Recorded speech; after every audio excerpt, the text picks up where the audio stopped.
Assalamualaikum warahmatullahi wabarakatuh.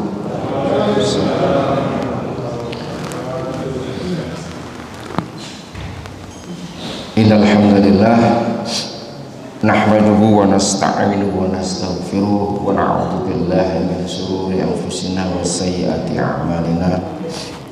May yahdihillahu fala mudilla lahu wa may yudlil fala hadiyalah.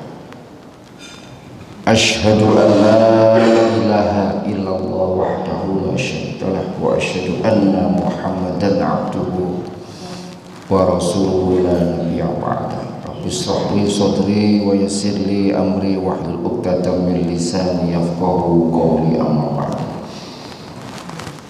Bapak Ibu jamaah salat subuh Masjid Babatan Indah yang dimuliakan oleh Allah Subhanahu wa taala. Alhamdulillahirabbil alamin, summa alhamdulillah. Segala puja dan puji hanya untuk Allah Subhanahu wa taala. Mudah-mudahan seluruh aktivitas yang kita lakukan sampai detik ini, sampai setelah kita melaksanakan salat subuh berjamaah ini, mudah-mudahan semua amal ibadah kita dikabulkan oleh Allah Subhanahu wa taala, setidak-tidaknya mengurangi kekhilafan kita, mengurangi dosa kita,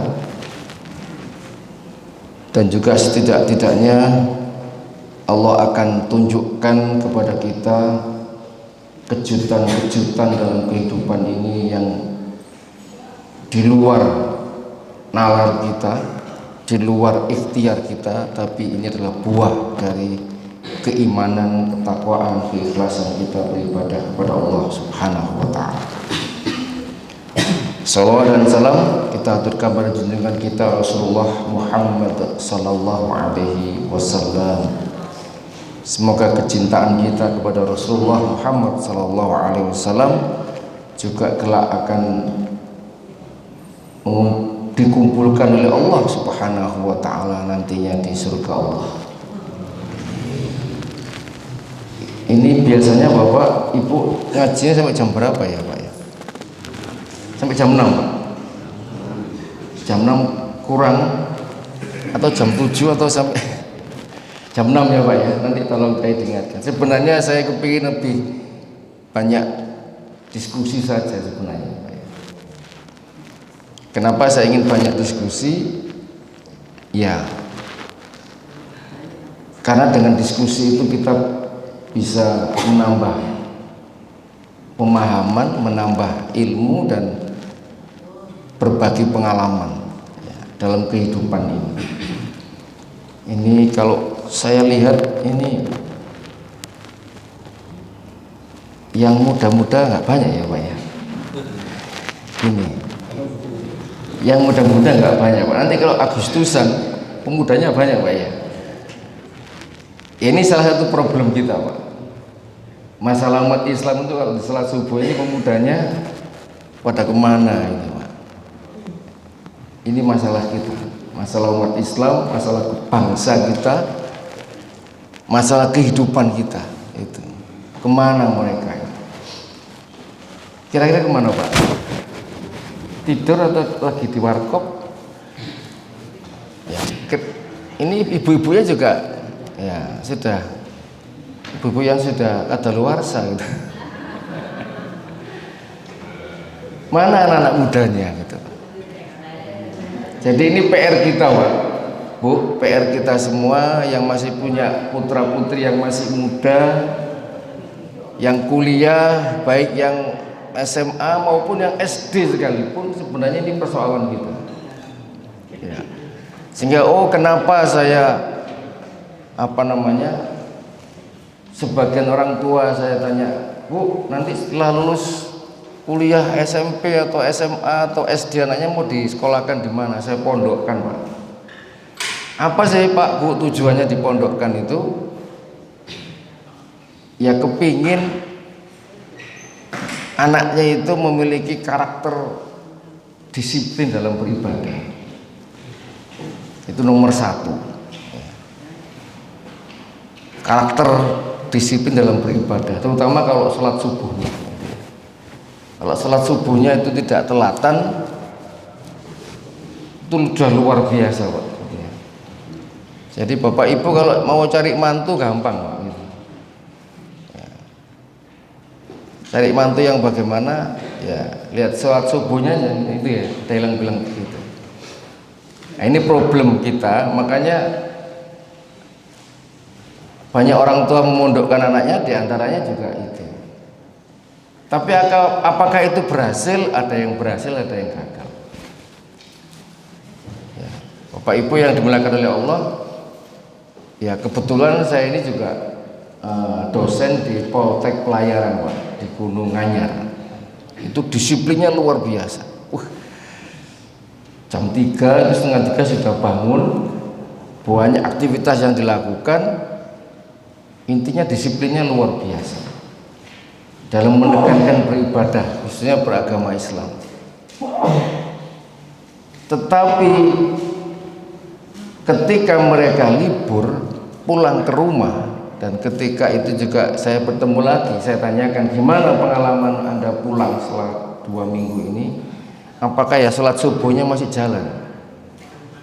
Saya suruh ngacung itu ya beberapa Pak, beberapa yang masih bisa melaksanakan kedisiplinan itu, yang lainnya seolah-olah lepas dari apa Pak? Dari paksaan. Ya, inilah problem kita. Sudah jelas di mata kita bahwa problem kita bagaimana bapak-bapak ini punya penerus, ibu-ibu itu punya penerus gitu ya, yang akan meneruskan ya ilmu kita, pengalaman kita dan sebagainya. Bapak Ibu yang dimuliakan oleh Allah Subhanahu wa taala, saya baca tadi di kaca itu, oh nama saya ditulis di situ ya. Supaya Bapak Ibu kenal dengan saya, nama saya Koko Susanto Pak. Ya, gelar S1 saya peroleh di YIN, sekarang UINSA. Gelarnya SAG. SAG itu apa Pak? Sarjana Alam Gaib, betul Bapak itu ya. Ya. Tapi saya tidak bisa nangkap jin Pak, enggak. Ya, cuma bisa merasakan aja yang gaib-gaib gitu ya.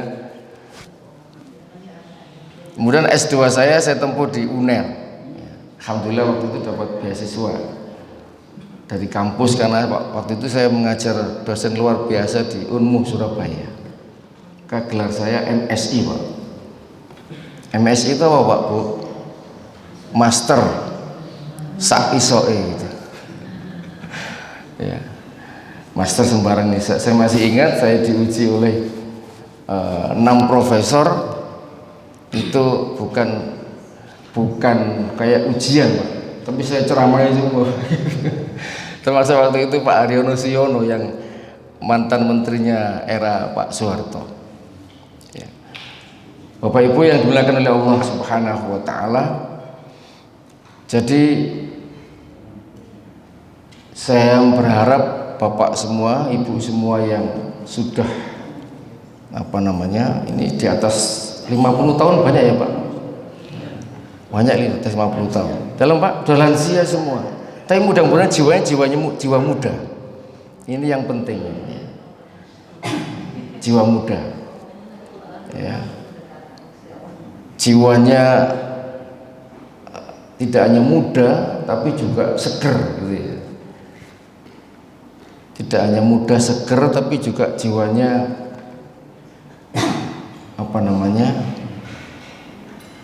mencintai kehidupan. Dengan mencintai kehidupan itu banyak dilakukan. Jadi semakin tua itu sebenarnya banyak dilakukan, bukan semakin diam gitu. Supaya pikirannya, hatinya itu terus berkembang, ya, tidak mati. Pak jenengan Pak Tri Pak Khairul Razik, Pak Saihu, ya Pak, saya komunikasi dengan beliau karena diminta untuk pengajian pada hari ini. Jadi ini mungkin perdana awal buat saya Saya tidak membayangkan sebanyak ini. Ya, ini bagi saya juga jamaah yang banyak. Cuma ya memang itu tadi, itu PR kita semua Bapak Ibu, bagaimana membangkitkan generasi mudanya. Sampai-sampai kadang-kadang masjid itu dikasih wifi ya Pak ya. Ada wifi-nya Pak di sini Pak? Nggak ada. Ada wifi, dikasih wifi, tujuannya supaya anak-anak muda rajin ke masjid. Ya, itu ikhtiar bagaimana membangkitkan semangat generasi muda. Bapak Ibu yang dimuliakan oleh Allah Subhanahu wa taala, saya beri judul pada pengajian singkat ini adalah menata hidup berdamai dengan dunia. Ya. Menata hidup berdamai dengan dunia, sebenarnya ini bukan untuk jenengan. Dalam pengertian jenengan sudah pengalaman hidup ya Pak ya. Ada yang usia 70 tahun di sini Pak? Tidak ada ya? Usia 60 tahun? Banyak 60 tahun. Ini ibarat hotel itu sudah di lantai 60 Pak.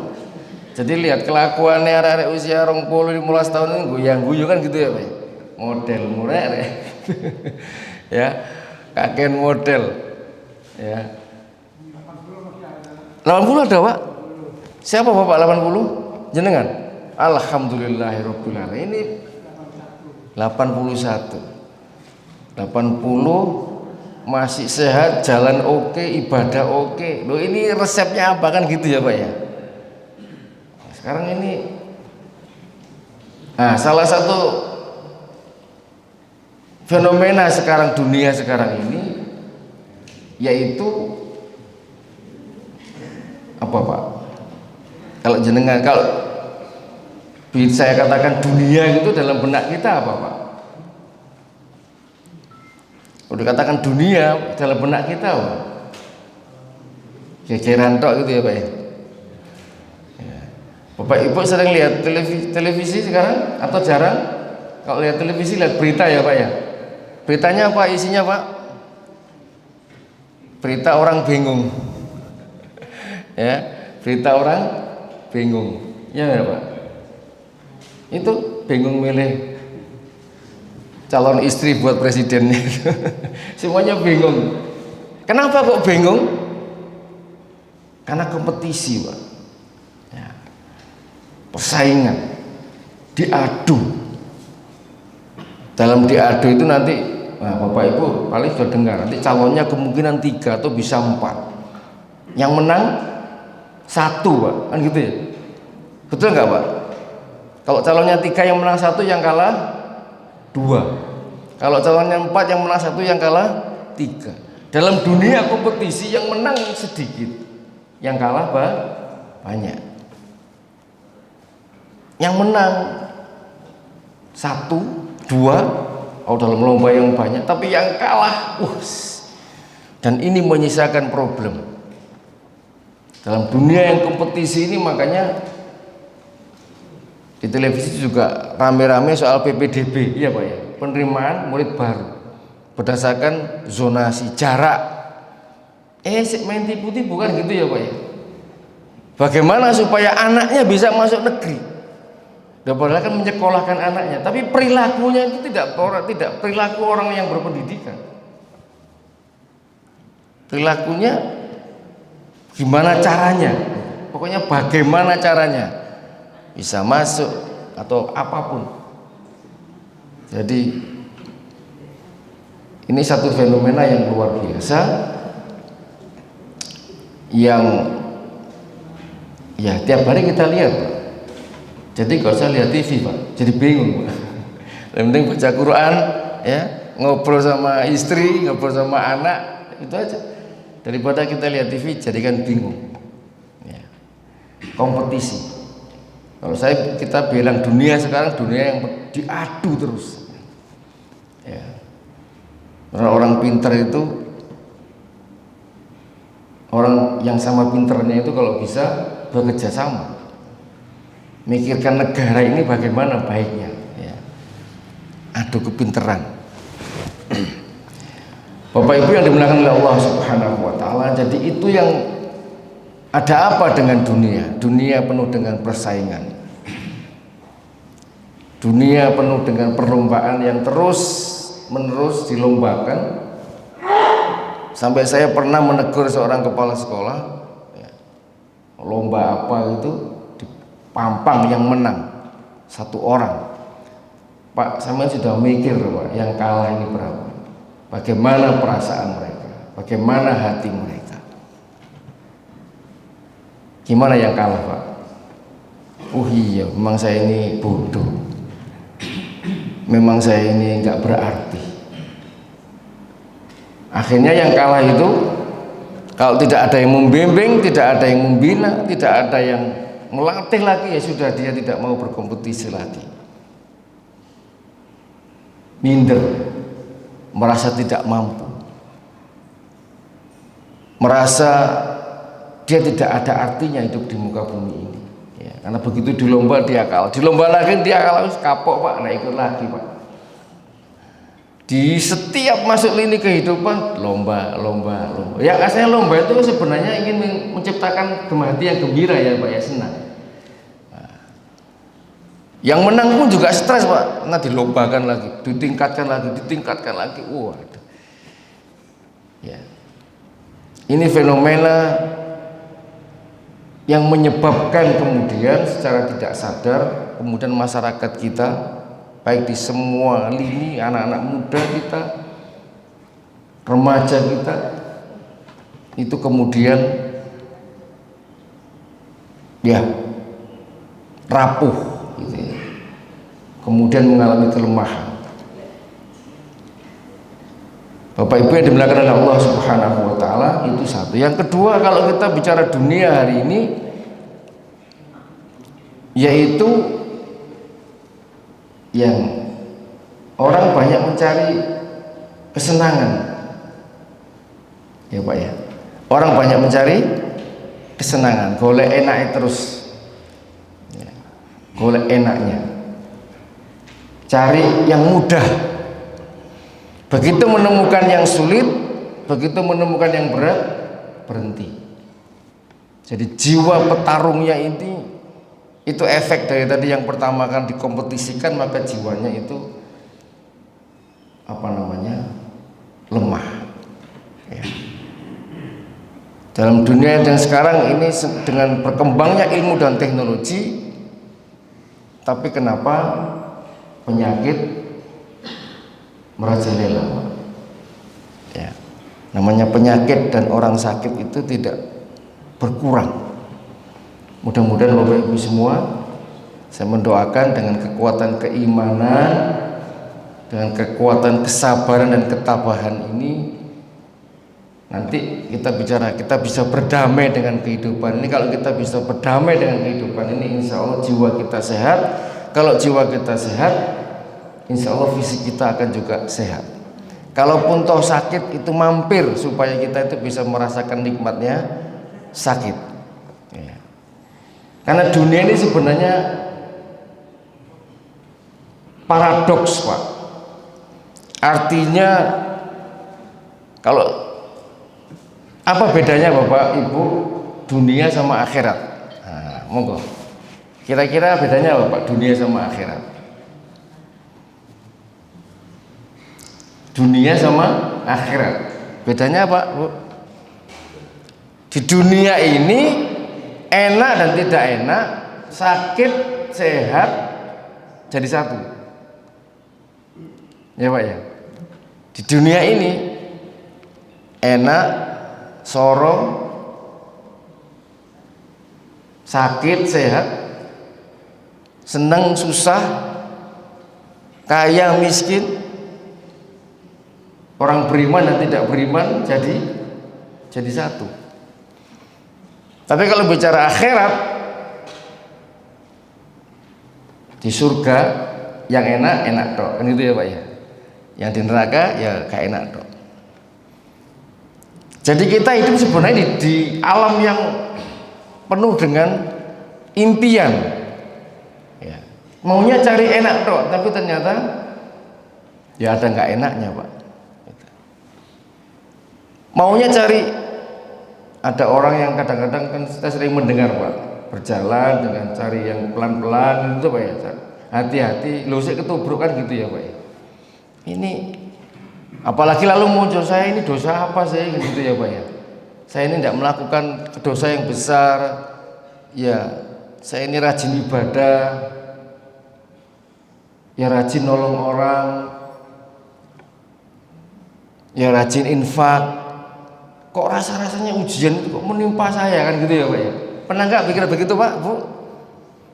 Kok sih soro uripku gini kan gitu.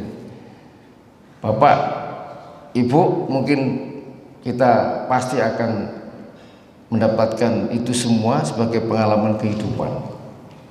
Nah, jadi itu tentang kabar dunia. Ya. Jadi kabar dunia itu dunia yang paradoks. Banyak sekarang generasi atau pelajar-pelajar kita ini menempuh sekolah S1, S2 kan gitu ya Pak, S3. Tapi fenomenanya saya lupa kemarin di televisi. Jadi berbondong-bondong melakukan perceraian Pak. Jadi tingkat perceraian itu luar biasa. Saya doakan Bapak Ibu semua rukun-rukun terus dengan suami maupun dengan istrinya. Ya. Oh itu luar biasa Pak. Ya. Godaan anak muda sekarang di situ Pak. Pinter-pinter, cerdas-cerdas, tapi tidak umur nikahnya Pak. Ya, tidak berumur nikah. Ini harus kita selesaikan Pak. Bahkan ada sekarang ini kalau mau menikah itu sudah janjian dulu Pak. Kita nikah ya, ya tapi nggak usah punya anak. Waduh, bingung ini. Tujuan nikah itu punya keturunan. Ya. Ya. Jadi ini fenomena masyarakat kita yang semakin bisa dikatakan kehidupannya semakin keras. Mudah-mudahan Bapak Ibu semua menjadi guru kehidupan bagi putra putri jenengan semua. Ya. Karena yang dibutuhkan seperti Bapak ini, Pak Sinten Pak namanya Pak, panjenengan? Pak Rus Effendi, Masya Allah. Ya. Ini guru kehidupan kita yang sebenarnya perlu untuk dibawa kemana-mana, menasihati anak muda, yang kakean pola itu Pak. Ya. Anak-anak muda sekarang luar biasa, luar biasa dalam pengertian. Karena mereka melupakan 3 hal Pak anak muda itu. Nanti tolong jenengan sampaikan kepada anak muda. Ya, jadi saya bilang ini bukan untuk jenengan, tapi untuk disampaikan, menyampaikan, memanjangkan apa yang saya sampaikan. Yang dilupakan anak muda itu 3 hal. Yang pertama itu jelas mati kan gitu ya Pak ya. Anak muda tidak pernah mikir mati Pak. Oh, hidup itu lama Pak, gitu ya. Makanya isinya seneng-seneng tok, nyari yang enak-enak tok. Gitu ya. Dapat duit ya dia beli sembarangan, makan sembarangan, jajan sembarangan, pokoknya sakarepe dhewe gitu. Nggak ingat mati. Yang kedua, anak muda tidak ingat bahwa dia besok bisa seperti jenengan Pak, bisa tuwek, nggak mikir itu. Ya. Lu kak kroso tiba-tiba lu usia 40, 30, 50 dan seterusnya, tidak terasa. Itu tidak, dalam anak muda tidak ada pikiran tentang tua. Makanya kalau ada orang tua sering menghina dia, dihina itu ya mungkin nanti tuanya juga dihina orang gitu ya. Nah yang ketiga, anak muda tidak merasakan bahwa sebelum tua biasanya orang itu sakit. Ya, ya sekarang ini luar biasa Pak, sakit. Bapak Ibu yang dimuliakan oleh Allah Subhanahu Wa Taala, maka saya ingin mengingatkan pada kita semua agar kita ini tidak dikalahkan dengan kehidupan yang wamal hayatud dunya illa mataul ghurur. Tidaklah kehidupan dunia itu isinya nyari seneng orang itu Pak. Siapa yang nyari susah? Kita ini intinya hidup kan nyari seneng, nyari yang mudah. Tapi ketemunya bukan mudah dulu, sulit gitu. Ya. Ketemunya bukan mudah. Bapak Ibu, Allah mengatakan inna ma'al usri yusra, fa inna ma'al usri yusra. Itulah dunia. Tapi kecenderungan manusia secara keseluruhan itu memang mencari yang mudah, mencari yang gampang, mencari yang cepat, menghindari yang rumit. Tapi toh tidak bisa.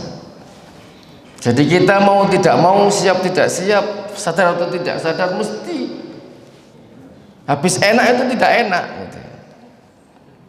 Ya Pak ya, mesti. Kita nanti makan perut kita kenyang, nah kalau kenyangnya juga repot, perut bisa jadi sakit ya. Sesuatu yang berlebihan dengan keenakan pasti akan menimbulkan dampak yang tidak enak dan sebagainya. Nah, karena itu Bapak Ibu yang dimuliakan oleh Allah Subhanahu wa taala, bagaimana supaya kita ini bisa berdamai dalam kehidupan ini?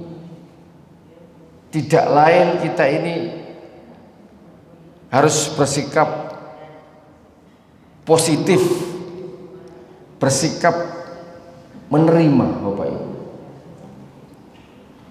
Kenapa orang punya penyakit diabetes Bapak? Kenapa Pak? Karena kebanyakan atau keseringan mengkonsumsi yang manis. Nah, kalau kita ingin mau berdamai dengan kehidupan Bapak Ibu, air itu punya rasa apa saja Pak? Ada pahit, ya enggak Bu? Ada pahit, ada manis, tawar, kecut, pedes, jahe itu kan Pak ya. Nah, misalkan di sini disiapkan semua itu semua, ada pahitan, ada jeruk kecut gitu ya, ada manis, ada pedas, ada asin, ada tawar gitu. Kira-kira yang banyak dipilih yang mana Pak? Yang manis. Nah, kalau saya katakan Bapak Ibu yang dimuliakan oleh Allah Subhanahu wa taala, semua minuman tadi itu rasa nikmat Allah, hanya beda rasa. Semua itu nikmat Allah, beda rasa.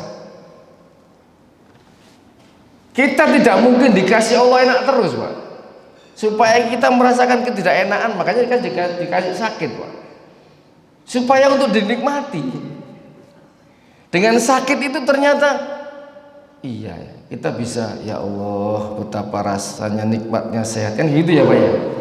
Dengan dikasih sakit kita ini istighfar, dengan dikasih sakit ini kita bertaubat, dengan dikasih sakit ini kita supaya hati-hati dan seterusnya. Nyata dengan dikasih sakit itu ada rahmat yang luar biasa. Karena dikasih enak tidak bersyukur, kan gitu ya Pak ya. Dikasih kenikmatan tidak bersyukur, tidak berterima kasih ya. Bahkan sembrono. Makanya dalam satu cerita Bapak Ibu yang dimuliakan oleh Allah, ini ada anak muda yang mungkin putus harapan ya. Ya, kerjaan di PHK ya. Mungkin juga karena kurang penghasilannya nggak cukup, mungkin tidak bisa bayar sekolah anaknya ya. Kemudian ya istrinya minta cerai, wah ini kalut Pak, kalut sudah. Maka dia berjalan di istilahnya mau bunuh diri. Lalu ada orang yang ya kayak jenengan ini Pak, jawab, ono apa le? Apa sih mbok pikir iki? Aduh Pak, kula pun mboten sanggup urip niki. Abot, kula nyerah pasrah pun kula badhe mati mawon Pak. Ya. Masalah saya terlalu banyak Pak. Oh, ayo tak jak nang omah gitu bapaknya. Ayo ke rumah saya. Diajak ke rumah. Diajak ke rumah, si anak muda ini disuruh mengambil 2 genggam garam, lalu disuruh mengambil 1 gelas yang ada air putihnya. Nah, yang 1 genggam ini tolong, 1 genggam garam ini masukkan dia 1 gelas ini, lalu kamu aduk. Wah, diaduk-aduk. Udah sampai tidak kelihatan garamnya itu, Pak. Terus disuruh minum. Bapak Ibu pernah merasakan minum air garam, 1 genggam garam dalam 1 gelas, rasanya gimana, Pak? Asin. Asin ya, Pak. Kira-kira dihabiskan enggak, Pak? Enggak. Asin-asin katanya ada pahitnya juga katanya, Pak ya. Katanya yang asin-asin, waduh, enggak enak. Wah, ini maksudnya apa, Pak? Kalau saya diminum, suruh minum air garam, ini maksudnya apa? Wis, roh rasanya. Iya, ada. Sekarang ikut ke belakang rumah.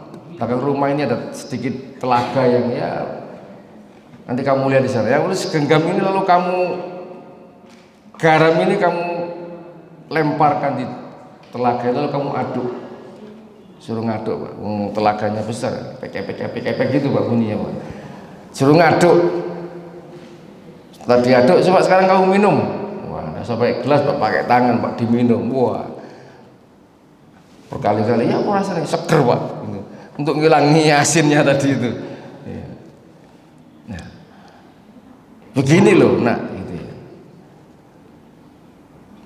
Jadi persoalan kehidupan kita itu tidak luput dari segenggam di tangan ini saja, Pak. Semua orang, semua kita masalahnya sama ya, jadi presiden, mau jadi menteri, apa saja, semua orang itu pasti dikasih Allah persoalan yang tidak lepas dari kadar kemampuannya, sama. Ya. Ya. Jadi Bapak Ibu bilang enak ya urip sampean kayak gini iki. Oh, dia bilang dengkulmu ngono gitu ya. Jari sopo enak, itu mesti begitu, Pak. Enak sampean gini, enak. Lo gak ngerasa, lo gitu. Kita itu melihat orang itu sepertinya enak ya, Pak ya. Tapi kalau kita mau dengar ceritanya orang itu, lo lah kok abot sampean nih, Pak. Ya betul, Bu. Gitu ya, Bu ya. Jadi masalah kita semuanya tidak luput dari segenggam. Ya. Ya, mungkin kekurangan uang, diuji oleh anak, diuji oleh saudara, macam-macam lah semua itu. Tidak luput dari segenggam tangan ini. Tetapi kalau wadah menerima masalah itu hanya sebesar seluas gelas, maka ruwet, Pak. Itu ruwet, seolah-olah sumpek hidup itu. Hidup itu sumpek. Tapi kalau wadahnya, dan wadah itu dikatakan hati, tapi kalau hatimu itu seluas danau, seluas telaga, wah, maka apa yang kita terima, enak maupun tidak enak, itu bisa menjadi semuanya nikmat ya, semuanya nikmat Allah Subhanahu wa ta'ala.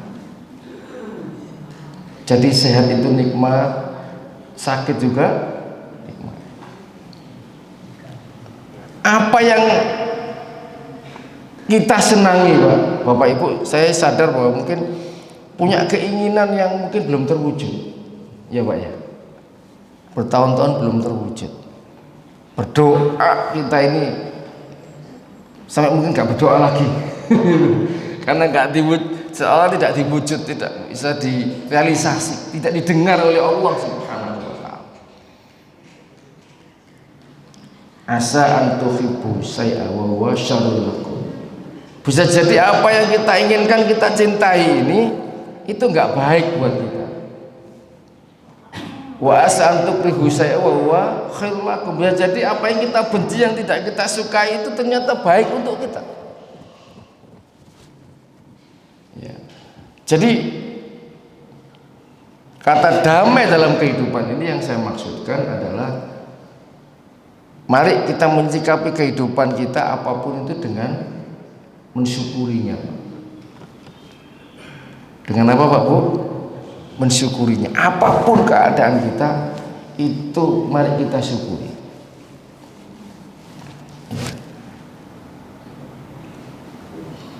Mensyukuri tidak cukup dengan hanya lisan semata-mata, tetapi Bapak Ibu yang dimuliakan oleh Allah Subhanahu wa ta'ala, itu dengan tindakan. Karena itu Allah Subhanahu wa taala, anak tadi itu, waduh, yang mau bunuh diri dan sebagainya, ya. Allah itu lebih mendengar orang yang bergerak, berbuat untuk bagaimana terus menyesuaikan kehidupannya dibandingkan dengan orang yang mengeluh. Ya. Orang yang mengeluh itu jelas tidak bersyukur, karena itu tidak didengar doanya oleh Allah Subhanahu wa taala. Karena itu kalau ada orang-orang yang setelah berbuat dosa sebesar gunung, dosanya luar biasa, Allah masih kasih pintu taubat, kan gitu Pak ya. Wala tayasu min rahmatillah, janganlah kamu berputus asa dari rahmatku. Jadi orang yang banyak berbuat dosa yang luar biasa, merampok, mencuri, berzina, minuman keras, membunuh orang, itu sebesar gunung, itu sebelum nyawanya melayang dia masih pintu taubat, itu Allah kasih pintu taubat. Nah kita ini Bapak Ibu yang nggak berbuat dosa yang seperti mereka, semoga tidak banyak mengeluh karena gak didengar oleh Allah Subhanahu wa taala. Jadi mari kita bersyukur kepada Allah Subhanahu wa taala dengan menata hidup kita lagi gitu ya. Jadi mari kita sampaikan kepada anak-anak kita supaya anak-anak kita ini menata hidupnya. Ya. Bapak Ibu masih ingat yang kita tata ini apa saja dalam hadis yang sering kita dengar? Ightanim khamsa qabla khamsin, kan gitu ya. Dari Amr bin Maimun bin Mahran, sesungguhnya Nabi Muhammad SAW berkata kepada seorang pemuda yang menasihatinya, Ightanim khamsan qabla khamsin, jagalah 5 sebelum 5. Ini anak muda ya. Kalau Bapak Ibu sudah luar biasa ya. Syababaka qabla haramik, kan begitu. Syababaka qabla haramik, masa mudamu sebelum masa tua. Ini mari kita sampaikan kepada anak-anak kita. Menasihati itu, kalau bapak-bapak ini sekarang tugasnya menasihati para anak muda. Tidak harus anak sendiri Pak. Beri nasihat kepada supaya ingat masa muda ya sebelum masa tua. Kemudian sihataka qabla saqaumik, sehatmu sebelum sakitmu. Ghinagaka qabla fakrika, kayamu sebelum miskinmu. Kemudian faraghaka qabla sughlika, waktu luangmu, waktu dimana kamu bisa mengatur isi kehidupanmu dengan rencana-rencana yang baik sehingga tidak membuang-buang waktu, tidak hanya untuk main, tidak hanya untuk senang-senang saja sebelum masa sibuk ya. Makanya mungkin ini orang-orang yang nikah muda ini kan, waduh ternyata setelah nikah tanggung jawabnya besar. Gak ngerti ternyata tanggung jawabnya besar, mikiri ini mikiri itu dan sebagainya. Makanya perempuan-perempuan modern sekarang tidak mau menikah Pak. Itu yang di Singapura itu saya pernah dengar, itu sekarang mereka tidak mau menikah karena nikahnya terrepotnya setengah mati. Nah itu yang terakhir, hayataka qabla mautik, hidupmu sebelum mati. Jadi mari kita tata kehidupan kita Bapak Ibu, dan menatanya bagaimana? Menatanya pertama, tadi sudah awal saya sampaikan bahwa sumber kerusakan, kehancuran kita, anak-anak muda kita itu ternyata tidak bisa disiplin Pak. Tidak bisa disiplin. Liburan ini saya tidak jauh-jauh Pak, anak saya saja Pak. Ternyata kalau nggak dibangunkan ya nggak bangun Pak. Padahal sudah saya tata, nanti ikut subuh bareng sama Abi, pasang alarm sendiri, bangun sendiri, nggak bisa Pak. Ya harus dibangunkan.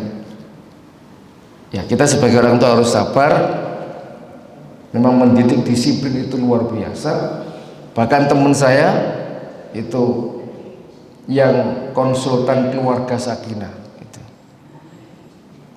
dari beberapa orang, sekian orang yang berkonsultasi dengan beliau itu katakanlah 10 ya, 10 pasangan begitu, 90% itu sholat tidak tertata dengan baik. Rata-rata sholatnya amburadul. Udah Pak, pokoknya semua keluarga itu semuanya rata-rata sholatnya amburadul ya, tidak tepat waktu, bolong-bolong. Dan yang kedua itu tidak pernah sekalipun berjamaah dengan suami istri ya. Rumahnya tidak dipakai untuk sholat, sholatnya pun hanya sendiri tapi tidak digunakan untuk berjamaah. Dan yang ketiga, beliau mengatakan rata-rata suaminya tidak pernah ikut taklim, tidak pernah ikut pengajian apapun di masjid, tidak pernah, sibuk dengan dunia. Jadi ternyata beliau mengatakan solusinya 3 Pak Koko, kalau sampai punya teman yang rumah tangganya rusak, sampai takon pasti sholatnya gitu katanya dia. Sholatnya nggak tepat, sholatnya tidak komplit. Yang kedua nggak pernah jamaah suami istri walaupun sekali. Allah kasih 5 waktu itu loh. Masa subuh nggak bisa jamaah? Kalau jamaah mungkin duhur nggak bisa, bisa asar nggak bisa, maghrib nggak bisa, isya. Kalau sudah nggak bisa semuanya nih kan, memang nggak ketemu. Ya Pak. Jadi penting kita tunjukkan kepada anak-anak kita, Bapak Ibu, yang kita tunjukkan kekompakan batiniah kita itu, mari kita sholat jamaah dengan istri kita, dengan suami kita di rumah. Itu sudah bagi anak kita itu pelajaran kehidupan yang tidak perlu banyak omong. Oh, caranya kompak itu begini gitu. Ya. Insya Allah semua keluarga yang menghadapi kesulitan ekonomi, pekerjaan, masalah anak, disinilah nanti solusinya. Kalau kita semua Bapak Ibu memang betul dengan kita menegakkan sholat itu ternyata ada kejutan-kejutan di luar nalar kita, di luar ikhtiar kita, di luar perkiraan kita. Allah tunjukkan cara-cara, solusi-solusi yang itu ternyata memudahkan kita ya. Jadi itu sudah bagian dari upaya kita bagaimana menata kehidupan kita. Barangkali ini yang mungkin nanti saya stop sampai di sini. Monggo kalau Bapak Ibu ada yang bertanya supaya diskusinya enak gitu ya. Jadi dunia sudah seperti itu, gonjang-ganjingnya luar biasa menguji keimanan kita. Maka kuncinya ini, karena saya lihat ini Bapak Ibu semua sudah membangun keluarga, maka perkuat keluarga itu ya. Bapak Ibu punya tanggung jawab bagaimana mendidik keluarga, dan itu mendidik dengan sholat ya. Sholat berjamaah di rumah dengan 5 waktu. Mari ambil waktu dalam 5 waktu itu yang menjadi tradisi, terserah ya, mau subuhnya, mau maghribnya, mau isya, maka itu harus diupayakan Bapak Ibu sholat berjamaah. Kalau anaknya pulang, nah itu bisa dilihat sama anaknya, oh Bapak Ibu kok sholat jamaah gitu. Maka dia akan mencari calon istri, calon suami yang seperti jenengan, tidak jauh-jauh. Jadi disiplin dalam beragama itu menjadi solusi dalam kehidupan ini. Monggo Bapak Ibu yang mau bertanya ya. Ada Bapak Ibu, monggo kita sharing tentang hal yang sepele ini ya. Tapi mudah-mudahan Bapak Ibu ketika sharing bisa bisa berbagi pengalaman. Monggo. Mungkin ada yang bisa dikasihkan mic-nya atau gitu Pak. Monggo Pak. Ya.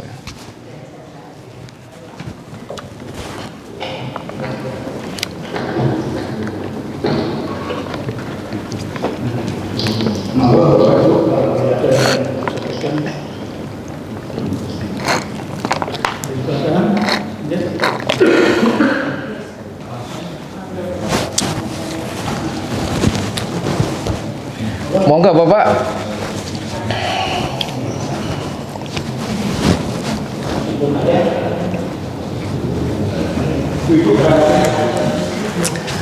Monggo ibu-ibu, ya jangan sungkan-sungkan karena pertanyaan jenengan itu akan menjadi ilmu dan wawasan. Nggih, matur nuwun Pak, monggo.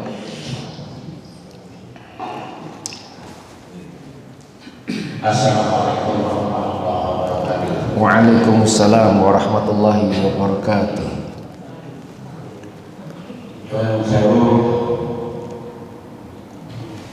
Saya warga Bapak mendengar sudut yang disampaikan tadi tentang kehidupan, menangkap apa itu hidup itu mana? Ini kadang telinga orang berbeda-beda. Hidup itu mana? Mari kita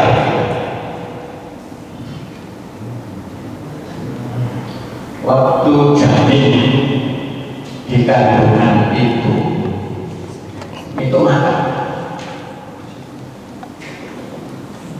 Kemudian manusia lahir di bumi juga makan. Kita meyakini bahwa nanti setelah hidup di bumi juga akan hidup lagi di alam yang berbeda. Pertanyaannya, di alam yang berbeda itu makan apa tidak? Ini pertanyaan dan itu juga kepada Ustaz. Setelah nanti hidup di bumi ini, kemudian kita hidup di alam lain, kita makan atau tidak? Kalau kita sudah meyakini bahwa hidup itu makan. Pertanyaan yang kedua, kalau kita sudah bisa membedakan waktu di kandungan itu makan yang dimakan seperti apa, pada waktu itu kita sudah tidak tahu. Kalau sudah dewasa tahu bahwa janin itu yang dimakan adalah sari pati dari yang dimakan ibu melalui pusat. Di bumi kita sudah maklum apa yang kita makan. Nah, sekarang pertanyaan tadi kaitannya apa yang kita makan setelah mati? Kaitannya dengan kehidupan. Sebenarnya kalau kita itu mengikuti perkembangan modernisasi, tentu kita akan semakin bingung, semakin susah. Bagaimana tidak? Kita sudah banyak meninggalkan ajaran Rasul. Rasul itu memberikan ajaran itu bukan karena sendiri, karena kata Rasul itu adalah Al-Quran, maka yang dilakukan oleh Rasul itu adalah isi Al-Quran.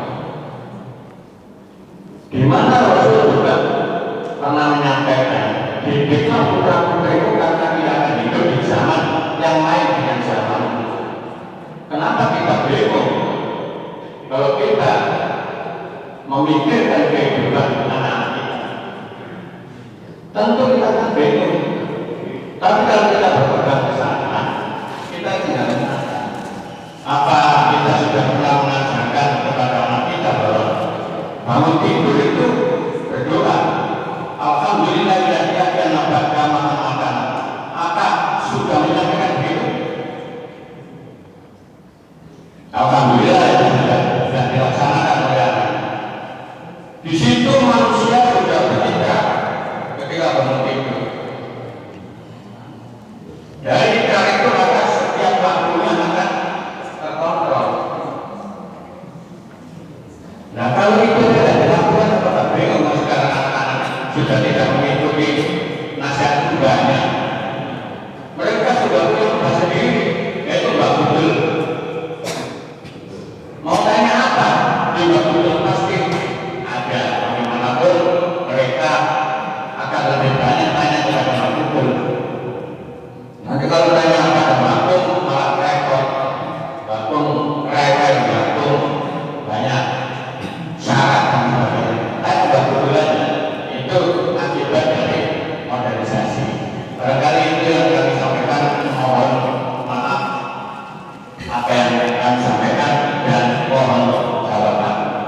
Terima kasih. Dengan Bapak siapa? Nasib. Pak Nasib. Nasib. Nasib. Masya Allah. Matur nuwun Pak.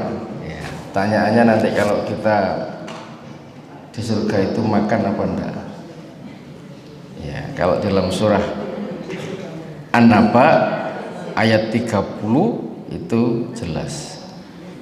Innalil muttaqina mafaza. Sesungguhnya orang yang bertakwa akan mendapatkan kemenangan. Hadaiqa wa'naba. Apa kemenangannya itu? Dia akan disediakan kebun-kebun dan buah anggur. Buah anggur itu diapakan Pak? Dimakan. Ya. Jadi orang-orang yang bertakwa itu akan mendapatkan kemenangan. Menangnya apa nanti kalau di akhirat dia masuk surga itu disediakan kebun-kebun. Kebun-kebun itu ada anggurnya. Anggurnya itu dia apa Pak? Dimakan. Wa kawa'iba atroba. Lah ini Pak. Lalu disediakan gadis-gadis remaja yang sebaya. Wah. Ya. Jadi salah satu keterjerumusan sebagian orang itu ada yang terlalu gila dengan seksualitas, pecinta seksualitas atau pezina. Jadi ini hadiah yang diberikan kepada orang-orang di dunia ini yang tidak berzina, itu akan disediakan gadis-gadis yang sebaya. Wa ka'san dihaqa, dan gelas-gelas yang penuh berisi minuman. Untuk dia apa kan Pak? Itu diminum. Ya makan minum Pak. Ya. Itu jawaban Al-Qur'an. Ya. Makanya dunia ini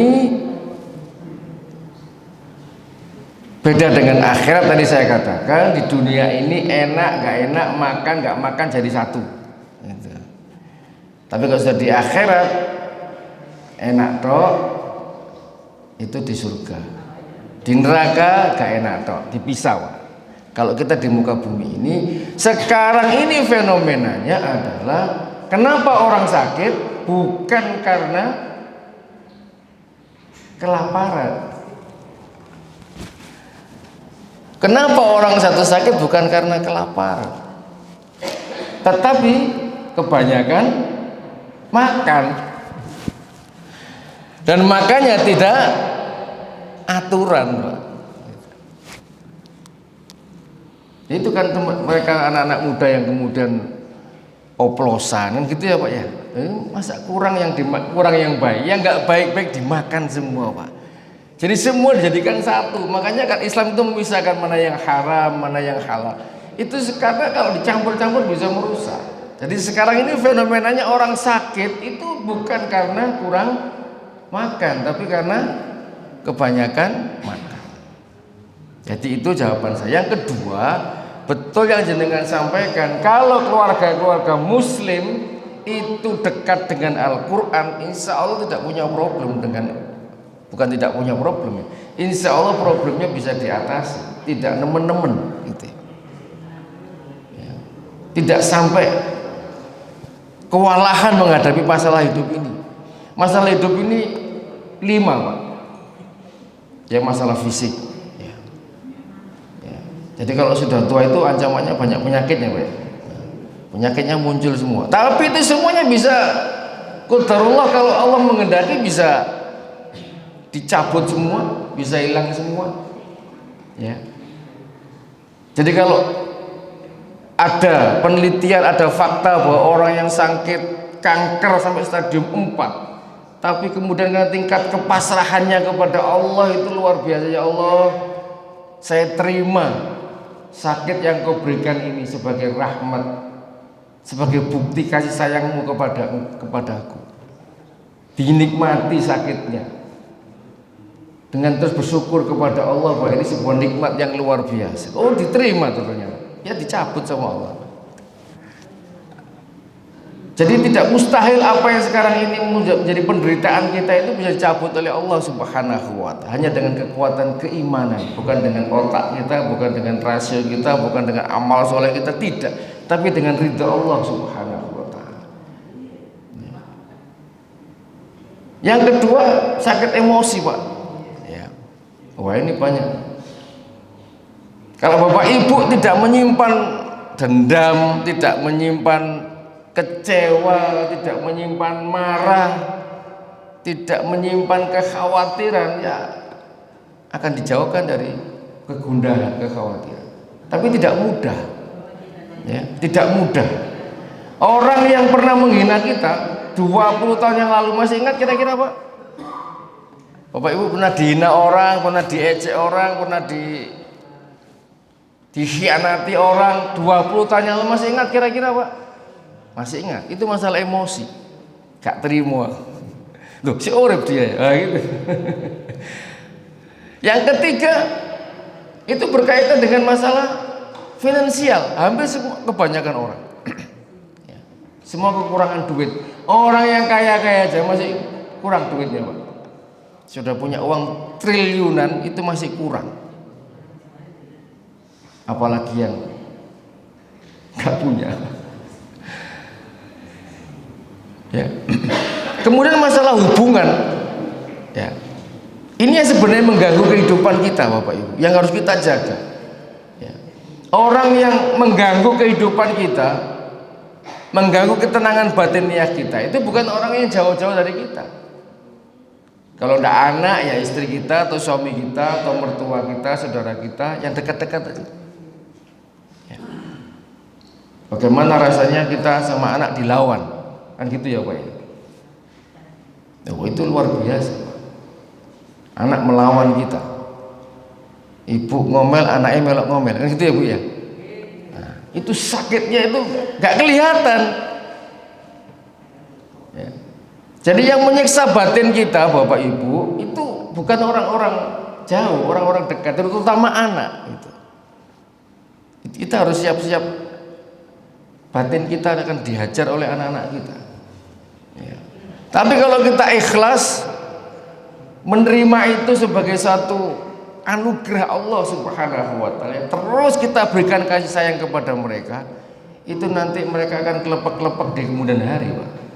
Oh iya, mereka akan mengenangi Bapak Ibu sebagai orang tua yang luar biasa. Walaupun dia pernah brutal, pernah menyakiti jenengan, pasti itu yang diingat kebaikan jenengan. Itu Anda berarti bisa menundukkan hati mereka.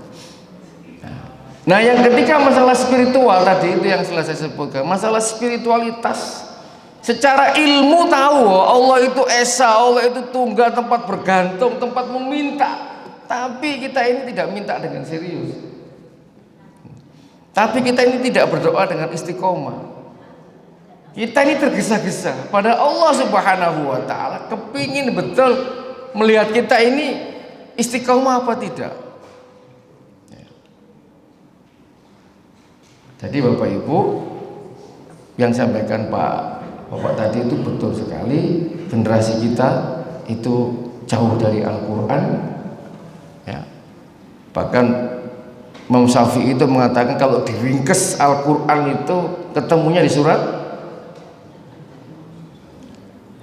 Wal Asr, demi masa, innal insana lafi khusr, sesungguhnya semua manusia itu rugi. Yang kita lakukan itu rugi semua.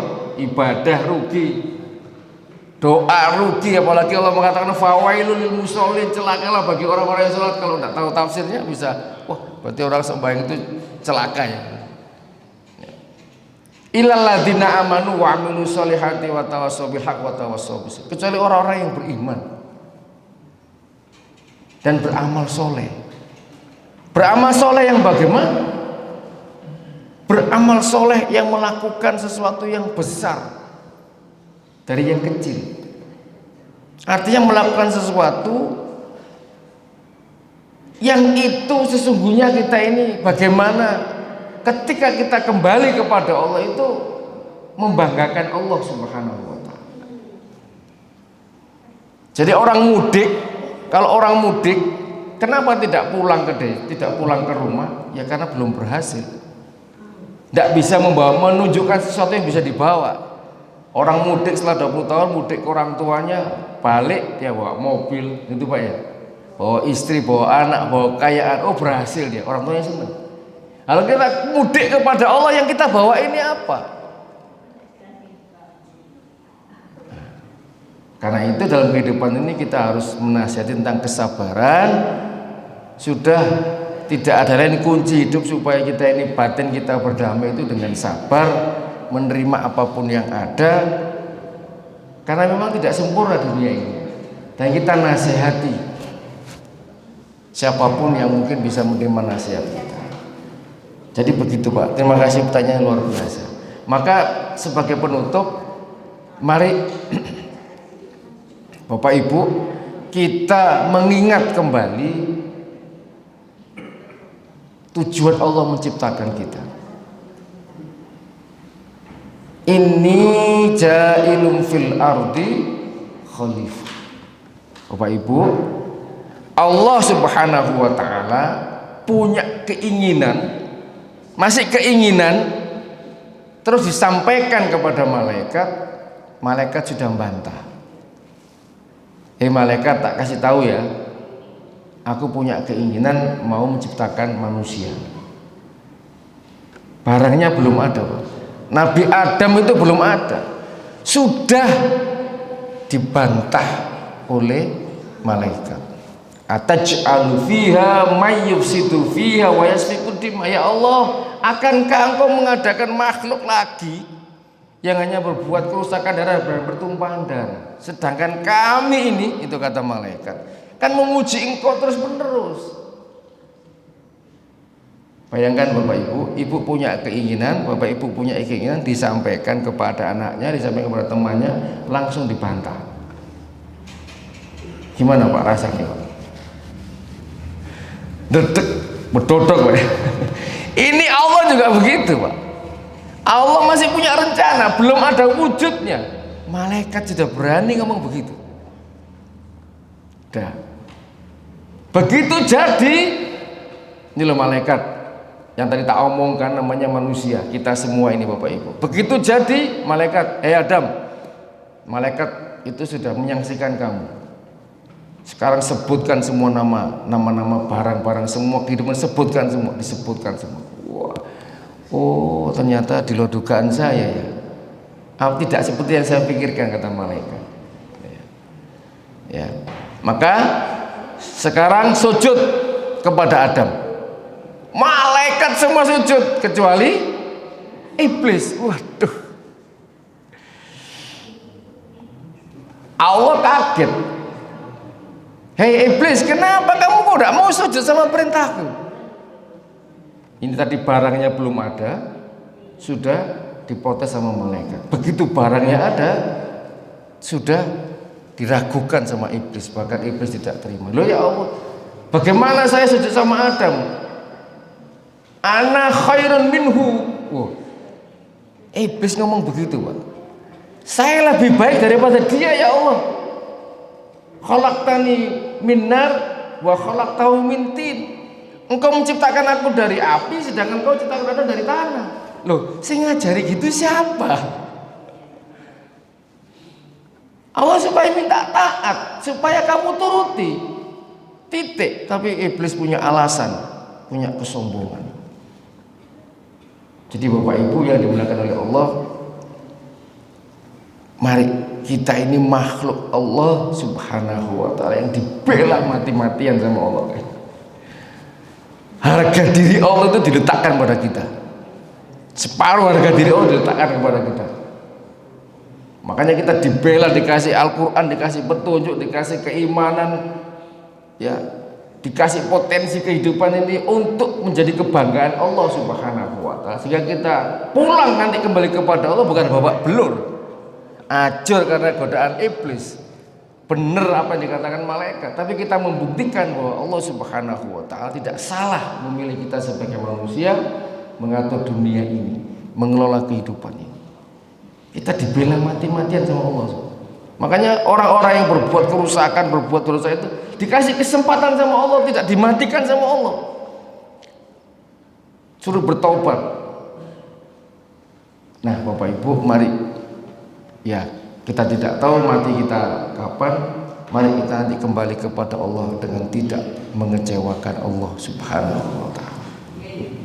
Tidak mengecewakan Allah, sebagaimana kita mudik ya, yang mudik kembali kepada orang tuanya itu orang tuanya menyongsong dengan berhasil melakukan ini, membawa anak, membawa istri, membawa harta dan sebagainya, serta kehormatan begitu luar biasa. Tapi kita kembali kepada Allah nanti bukan membawa dosa, ya menjadi buah dari kekecewaan Allah Subhanahu wa ta'ala. Jadi ini Bapak Ibu yang bisa saya sampaikan, mohon maaf, mudah-mudahan ada manfaatnya. Mari kita berdoa kepada Allah Subhanahu wa ta'ala. A'udzubillahi minasyaitonir rajim. Bismillahirrahmanirrahim. Rabbana zalamna anfusana wa illam taghfir lana wa tarhamna lanakunanna minal khasirin. La ilaha illa anta subhanaka inna kunna minaz zalimin. Ya muqallibal qulub sabbit qulubana ala dinik. Ya muqallibal qulub sabbit qulubana ala ta'atik. Rabbana la tuzigh qulubana ba'da idh hadaitana wa hab lana min ladunka rahmah innaka antal wahhab. Rabbana ighfir lana wa li walidayna warhamhuma kama rabbayana shighara. Rabbana atmim lana nurana faghfir lana innaka ala kulli syai'in qadir. Allahumma inna nas'aluka salamatan fid din wa afiyatan fil jasadi wa ziyadatan fil ilmi wa barakatan fil rizqi wa taubatan qabla al maut wa rahmatan indal maut wa maghfiratan ba'dal maut wa hawin alaina fi sakaratil maut.